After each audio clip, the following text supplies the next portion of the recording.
Hello everyone and welcome back to the channel. This is the weekly Tottenham news review with me, Lee The Dorset Spur. And let's be honest, there's only one thing in my mind at the moment, and that is the North London derby. Of course, you cannot get away from it. It's the biggest game of the season for both sets of fans. The rivalry, in my view, is, you can't compare. For me, you can't compare. There are derbies out there that are massive for those fans, but as a Premier League, this one is the big one as far as I'm concerned, and I think everyone should really realise that. So ahead of the North London derby, watched Thomas Frank's presser, and I have to say, I've got to be honest, I do miss Ange Postecoglou's charisma in these pressers. I find Frank rather kind of straight and professional, and there's no emotion and no it doesn't feel anything from it. I find it quite boring, to be honest, but you need to kind of watch them to understand where we are and what's going on. And of course there is some good news in terms of injuries. We've got several players coming back on grass. You've got Pat Matasar, you've got Lucas Bergvall coming back. Dragushin is now fit and available, but needing minutes, needing to get his fitness back. And of course, we can't expect too much out of him.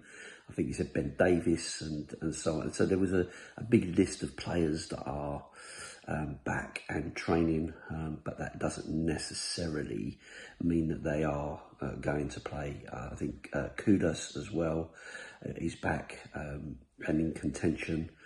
And of course, the one that we'd all forgotten about, Mr. Kota Takai. Remember him?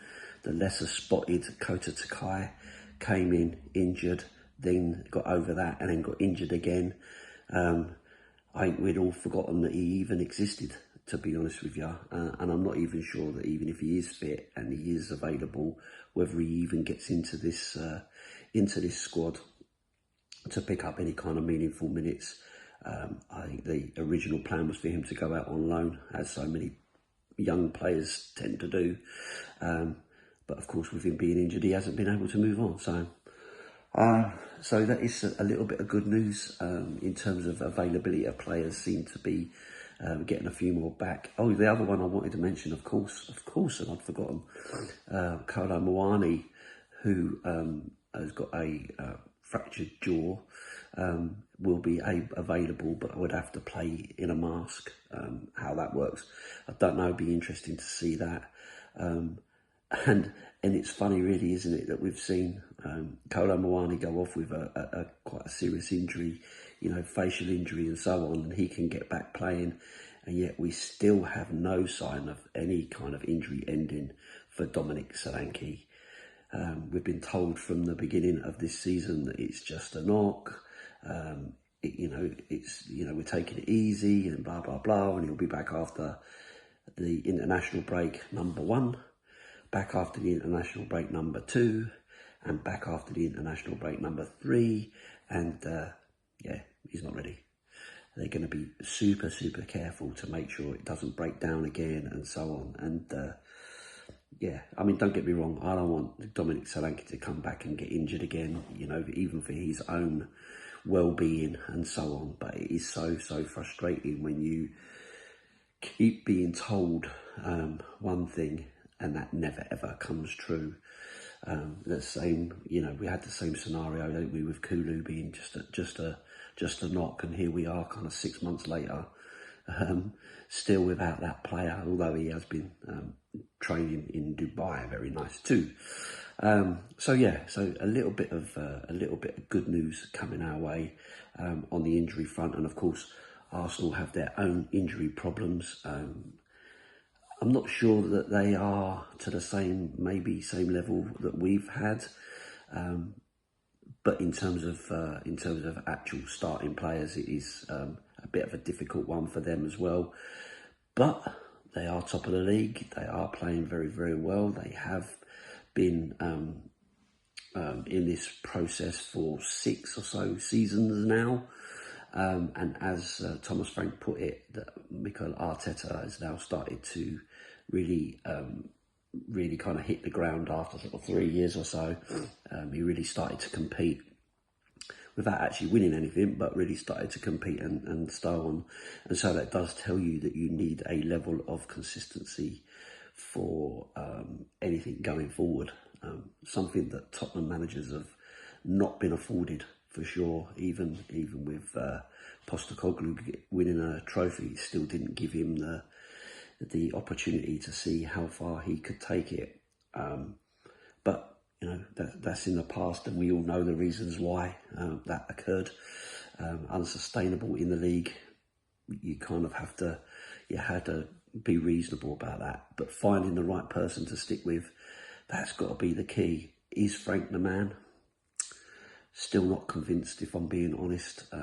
The pragmatism of the football is a worry. The lack of creativity.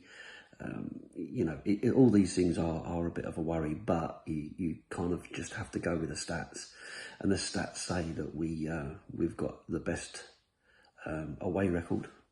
Arsenal have the best home record. So something's got to give there.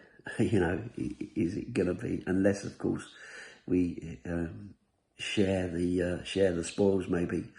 And of course they've got the best record at set pieces, and we've got the best record at not conceding from set pieces. So again, another stat. So it's all kind of set up for something to happen one way or the other, isn't it? Now, the North London derby is the game that we love, but it's the game that we hate as well.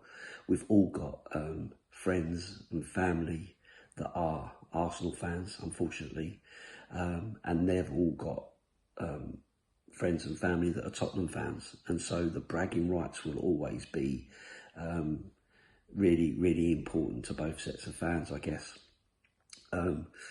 So it's one of those, isn't it? Is this going to be a classic, high scoring, you know, really entertaining game, or is this going to be a bore draw where both teams don't want to lose and don't want to lose their record?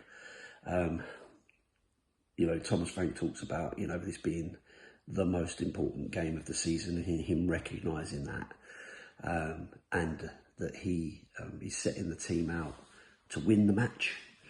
But of course, the proof of the pudding will be in the eating, and we won't know until after the game. So I don't know what you think, but considering where we are, considering the injuries we've had and so on, if you ask me now, would I take a ball draw? I would, because I just hate losing this game.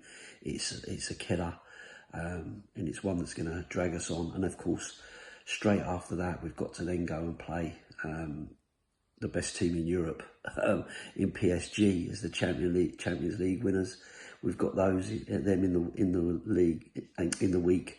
So getting a big pasting on Sunday will not set us up very well for that match.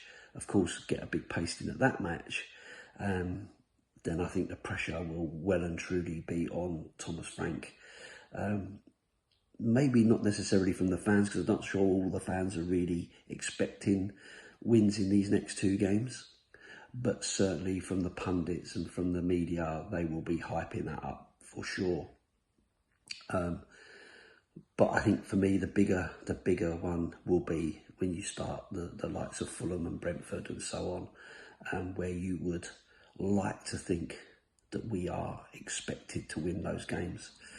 So yeah, big week coming up. It'll be interesting to see how it all ends. But of course, we'll just have to hold our nerves and see, won't we? Anyway, listen, I'm going to keep it short and sweet. North London derby, the big match. Let's see where we go from there and keep the faith. If you don't subscribe to Chris's channel, please do consider that. It won't cost you anything. add a like, add a comment, let us know how you're feeling. And as ever, always, up the Spurs.